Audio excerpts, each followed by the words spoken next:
Como ya les había dicho, todo el proceso de prevención de infección se ve desde el antes, durante y después de la cirugía.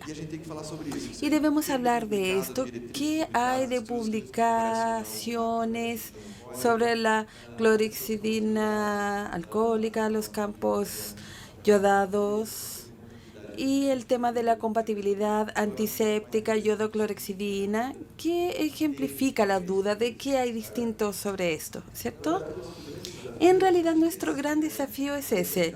La complejidad y diversidad del proceso quirúrgico es muy grande y distinto entre los cirujanos, entre traumatólogos, distintos cirujanos de especialidades distintas también. Y medir esa adhesión es nuestro gran problema. ¿Qué recomendaciones hacemos? Me gusta este estudio en español, donde se hizo un análisis publicado el año pasado. Y trataron de ver esto, qué hay de ciencia o de información, de evidencia, y en la práctica, qué hacen los cirujanos. Fueron 835 cirujanos de Barcelona. El 90% recomendaba el baño preoperatorio con clorexidina o jabón. El 60% eliminaba los vellos de los pacientes. El 30% se depilaba. ¿Cuál es la distancia entre el saber y el hacer? Saben, pero no hacen. Hay una rutina y no se aplica. Nosotros decimos que medimos, pero no lo hacemos. Hay un problema. El 51% secaba la piel antes de poner el campo. ¿Y los demás? 49%, ¿qué hacían? Tomaban una compresa y la secaban antes. Estamos hablando de un hospital español. Fuimos a los colonizadores, ¿sí? Hasta allá. El 92% mantenía la normatermia. Esto está correcto. ¿Y por qué los demás no lo están haciendo? El 85% raramente usaba hilos impregnados con antiséptico. El último CDC recomienda el uso con antiséptico. La evidencia no es fuerte, pero hay evidencia. Cuando no había evidencia no lo usábamos y ahora existe, pero no lo seguimos usando. No logro entender esa distancia, ese gap que hay entre hacer las cosas basadas en la evidencia. Está bien alejada de nuestro día a día. La sustentabilidad del sistema depende también de la capacidad de que nos adaptemos para que las cosas funcionen.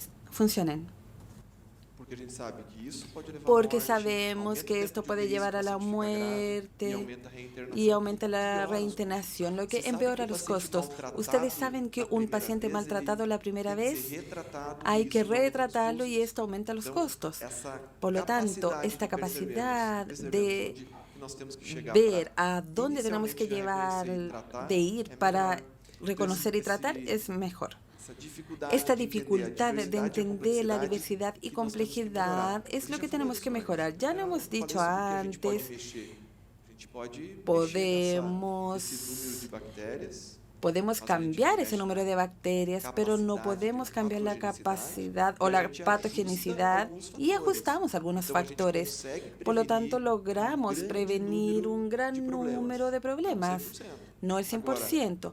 Ahora, ¿qué falta para que actuemos? Es en la contaminación del equipo, del paciente, del ambiente o del entorno, ¿cierto? Se habló de la limpieza del entorno quirúrgico, el tiempo en el bloque, en el sitio quirúrgico. Todo esto interfiere en el proceso. ¿Cuán contaminado está el ambiente? Porque las bacterias son distintas, ya lo sabemos. Dijimos que hay áreas distintas, con distintas colonizaciones, no solamente de bacterias, pero también de virus, bacterias con nombres distintos. Hablaremos de cirugía de talón, de rodilla, de hombro. tenemos una microbiota distinta y el cirujano también tiene que preparar al paciente de una manera que sea más eficaz. Por lo tanto, la superficie de nuestra piel con más oleosidad, la glándula sebácea que está en el vello, por ejemplo, hay que cuidarla y el cuidado de esa piel debe ser mejor. Este es el enfoque para la prevención de infecciones, controlar esta población bacteriana. Ya les dije antes, aquí hay un estudio mostrando que el 8% tuvo infección y el 68% resistencia a la cefazolina. Es decir, la rutina de cefazolina con profilaxis quirúrgica posible y el anestesiólogo lo recuerda y las demás bacterias y el mundo de la multiresistencia no ha llegado todavía a la anestesiología, no ha llegado a la cirugía.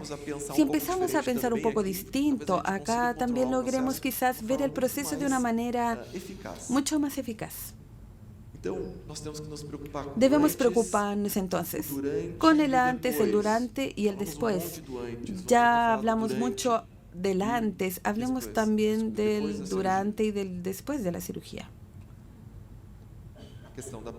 El tema de la piel, para mostrarles los factores relacionados con el paciente, si es obeso, si está desnutrido, diabético, si fuma.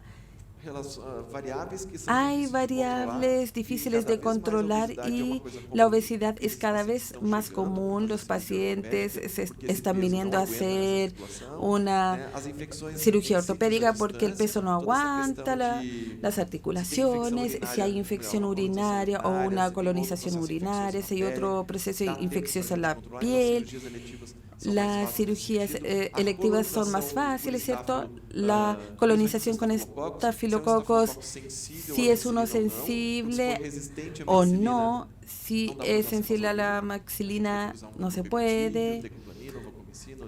Hay que usar otros medicamentos u otros antibióticos para prevención. Vemos que los cirujanos están cada vez pensando más en esto y preparando al paciente para que esto pase. Los factores de riesgo del paciente serán importantes para tener ese control. Preparación de la piel, preparación de la retirada de los vellos. Esto se puede mejorar. Por lo tanto, la importancia del PRE ya se dijo. Hay que darle al paciente esta seguridad de que él crea que tenga realmente esa seguridad. Tenemos que tener miedo en el avión, tenemos que tener miedo para ir al hospital, ¿cierto?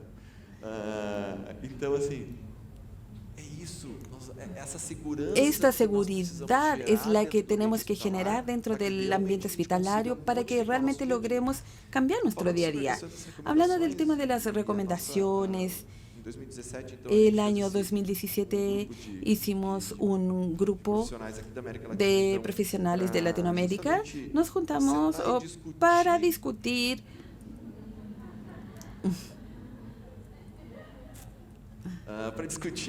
el tema de la preparación del paciente quirúrgico y hablamos de algunos temas importantes. Esto está divulgado en una revista brasileña que se llama Exame. Lo vamos a comentar sobre el baño preoperatorio. ¿Qué dice la sociedad? Estas dicen que hay que bañar con jabón común, que sería suficiente, pero un baño preparado, orientado. Es cirugía de cadera, hay que lavar muy bien aquí. Es de rodilla, decirle al paciente, orientarle. Hay todo un proceso que no es tan sencillo como él se lo imagina. Cuando nos vamos a otras sociedades, ellas dicen que lo mejor sería un jabón antiséptico. Clorexidina, acuosa, orientar al paciente, explicarle el proceso o entregarle una escobilla y él va a utilizar una esponja. Algunos hospitales estadounidenses orientan dormir con una compresa impregnada, ¿cierto?, de clorexidina en el preoperatorio cardíaco, por ejemplo. Hay orientaciones para eso. Brasil recomienda el jabón antiséptico y algunas sociedades como Argentina, en brasileño, perdón. El CDC sugiere un jabón común o antiséptico, dependiendo de las condiciones financieras, ¿cierto? Y, y Shea, la sociedad estadounidense, dice, hágalo de la manera que quieran, no hablaré del tema, pero es algo que, bueno, por lo menos hay que lavar. ¿Qué recomendamos nosotros?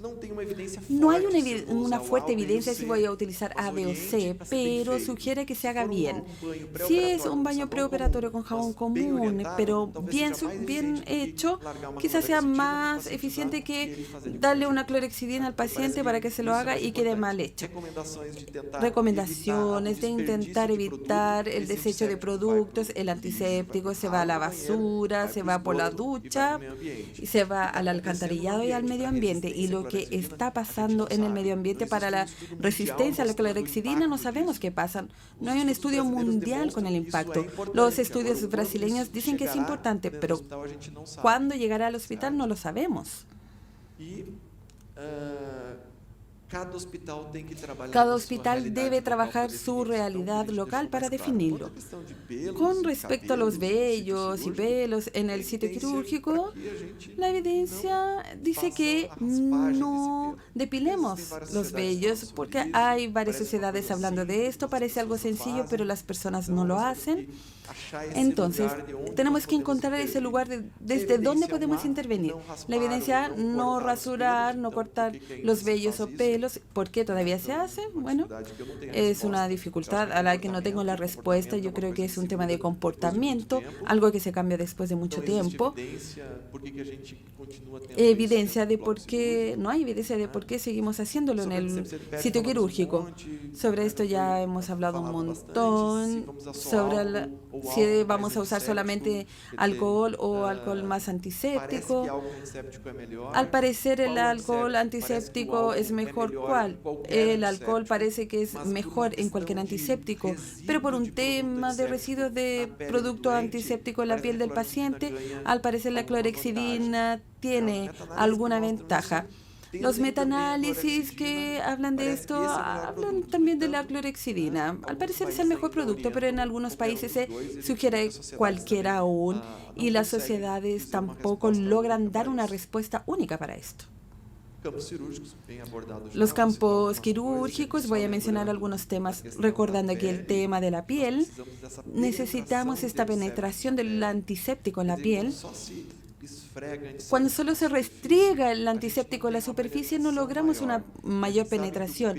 Y sabemos que el vello, la colonización del folículo piloso y de la glándula sebácea es más profunda. Por lo tanto, la antisepsia no tiene una gran capacidad de penetración a este nivel de la piel. Como consecuencia, el riesgo de recolonización es más alto. Como en promedio duran 2 horas las cirugías, no sería un problema tan grande, pero el mayor problema es para las cirugías complejas como neurocirugía, cardíaca, traumatología, ortopedia, etcétera. Todo esto podría llevar más tiempo y vemos que la mayoría de los médicos se preocupan solamente con tirar un poco de antiséptico, pero hay que cambiar el guante porque los dedos se colonizan más. Sin embargo, no se preocupan tanto con lo que está pasando en la piel del paciente. En la cirugía del abdomen a veces lavan el abdomen y eso moja todo. Y una vez más, no nos preocupamos con lo que pasa en la piel y la colonización aumenta las heridas, la presencia de líquidos, aplicación técnica y mayores tiempos. Y sobre los campos humedecidos, mojados, si hay una rutina de cambio de campo durante las cirugías más largas, si se mueve, por ejemplo, lo que podría contaminar el campo quirúrgico. Esto habla también del tema de disminuir la colonización. Ya hemos hablado de esto en un estudio in vitro 2015 de 3M. Aquí mostramos que logra penetrar en niveles de hasta 1000 micrómetros. Si ustedes ven aquí un campo estándar, ni siquiera aparece ese negrito que está acá.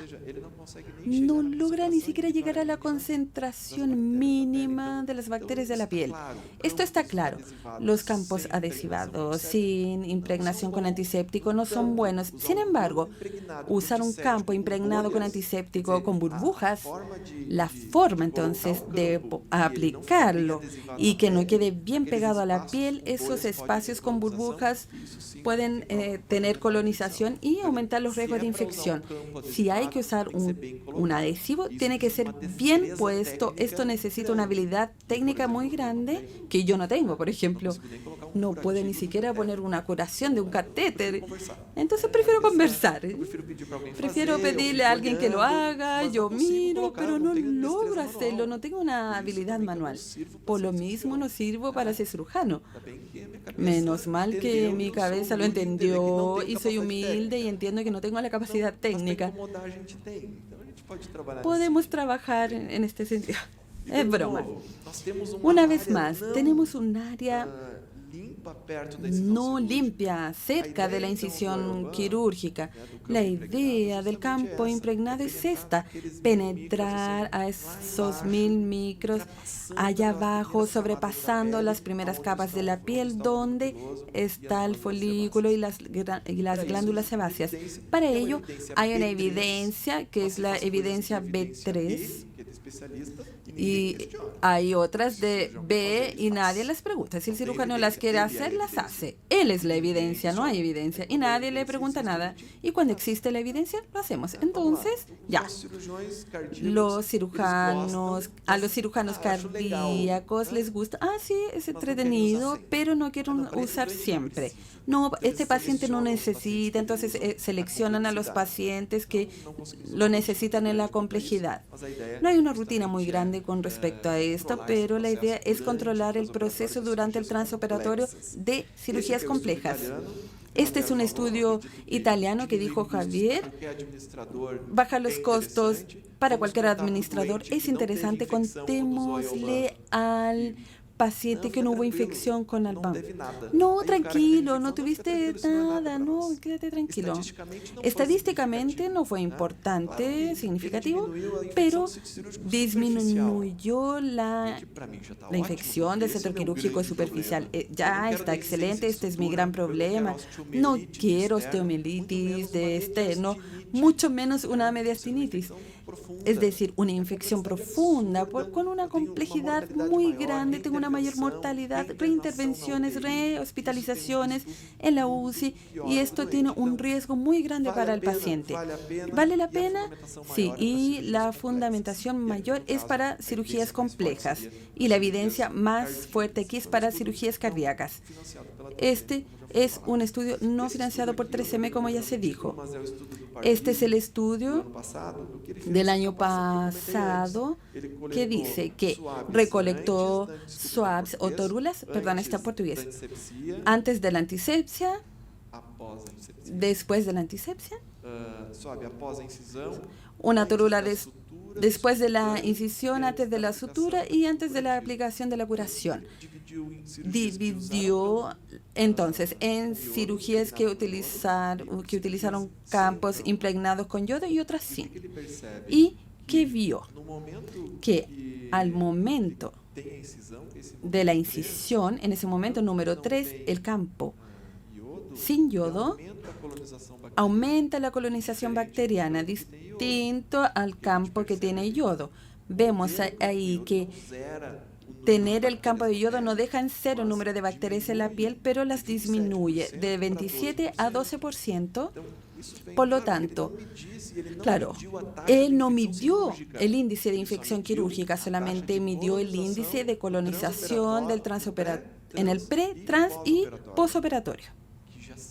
Lo que ya sirve para entregar una evidencia, y esta existe en un estudio en vivo, un estudio prospectivo, y la evidencia muestra una disminución importante en el transoperatorio. Recomendación publicada. Las prioridades establecidas por el hospital, las preferencias del cirujano, si hay condiciones favorables para el uso, si vale la pena ofrecérselo al paciente o al sistema de salud. Todo esto podría alterar el resultado, pero solo eso no alteraría o no cambiaría el resultado, pero va a participar en el índice de infecciones. El año pasado hubo esto, el segundo consenso de ortopedia en Filadelfia. Es una aplicación que ustedes pueden descargar. ICM Philly. Ahí arriba. Y con eso ustedes pueden tomar los documentos, ver las preguntas. Ellos juntaron a varios ortopedistas que decían estoy de acuerdo, no de acuerdo, acepto o no. Es free, no se paga y está en el celular. Yo creo que es una buena referencia. Ellos hacen unas actualizaciones interesantes también. ¿Y qué se habla sobre el IOBAM? Y les hicieron esta pregunta a los ortopedistas. ¿El uso en el campo quirúrgico reduce la incidencia?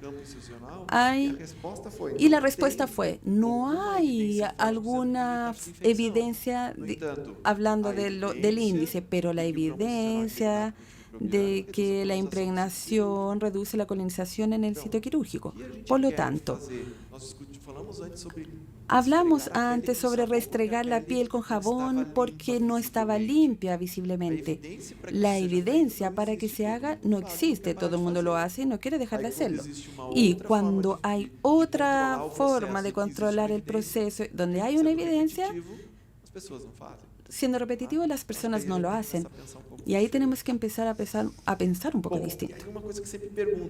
Algo que siempre se pregunta, el tema del yodo, clorexidina, si se hizo la preparación de la piel con clorexidina y después ponemos otro yodo con producto antiséptico. Antes, yo quise decir no juntar antisépticos que fueran acuosos, jabón y alcohol. No hablaba de productos antisépticos distintos al mismo tiempo. Claro que si tomamos un yodo, lo ponemos en un frasquito y le ponemos clorexidina, ¿habrá una interferencia? Sí, la habrá. Tenemos dos productos que se mezclaron. Sin embargo, cuando se vio el uso del IOBAM, estaba solamente en forma de yodo con -3, con electrones libres, necesitando electrones. Entonces él necesita electrones, se van a llamar, se van a acercar, porque hay carga eléctrica positiva. ¿Se acuerdan de eso de la física? Positivo, llaman negativo y se juntan. Es decir, si yo tomo clorexidina, que es un cation, que es positivo, y tomo un anión negativo, se van a atraer y se van a relacionar y podría haber una relación negativa en ese proceso.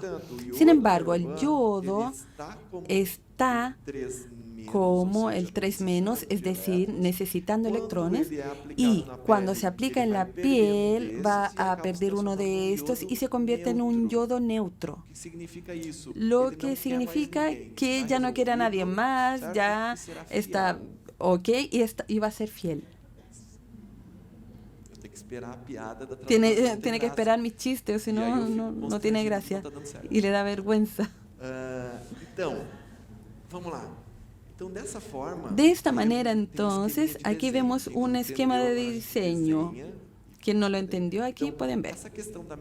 El tema de la migración del yodo a la piel, es decir, del adhesivo cuando se pega a la piel, está aquí. Aquí tenemos esas pelotitas, que es el yodo en la forma 3- y aquí 2. En la forma neutra, ¿ya? Aquí está el adhesivo y la piel. Cuando aplicamos el adhesivo en la piel, ¿qué pasa? La liberación de yodo neutro. Punto. Sí, miren, neutro. Si hay clorexidina en la piel, que es esa pelotita verde, no va a haber una relación ni interacción. Y como consecuencia, preparar la piel con clorhexidina y poner el yodo de Jovan encima no habría ningún problema. No estoy diciendo que poner yodo, a ver, mezclemos a ambos y pongámoslos. No, no sirve. La tecnología, por lo tanto, se preparó para que esto no pasara. ¿Ok? ¿Está más claro ahora? Consideraciones finales. Ya hablamos sobre tecnologías. Mi nariz no es así, pero ya, bueno. Y no uso ese zapatito ahí en el hospital porque no estoy en el sitio quirúrgico, ¿ya? Pero la idea es esta.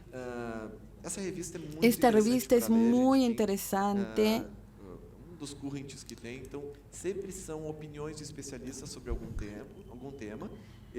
Si necesitan opiniones de especialistas en algún tema, este es una especialista de São Paulo que nos invitó a escribir justamente sobre esto.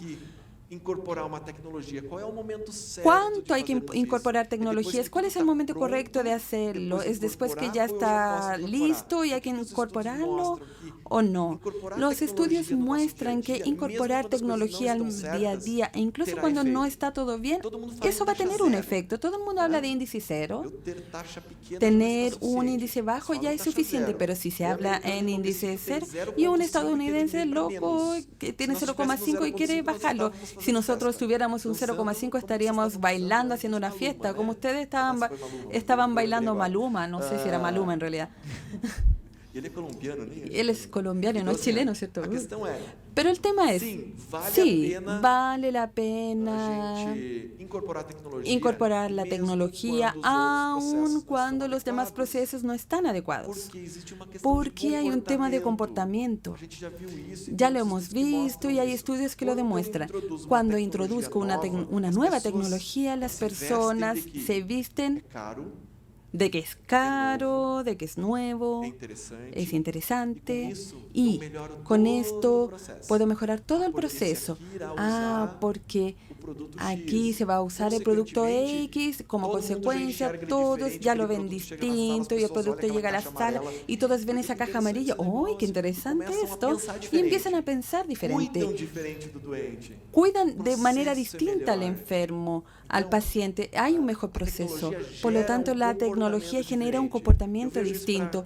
Yo lo veo en curaciones con catéter. Las curaciones con clorhexidina, la enfermería lo cuida mejor. Lo cuida mejor al momento de bañarlo, al momento de verlo, ¿cierto? Saben que uno está viendo, por lo tanto, todo el proceso es distinto. Vemos entonces que el índice de infecciones no disminuye solamente por el producto, sino que por el comportamiento del producto nuevo hasta que sea viejo y las personas pierdan ese sentimiento. Por lo tanto, vemos que la incorporación de tecnología sí puede ayudar en la prevención de infecciones.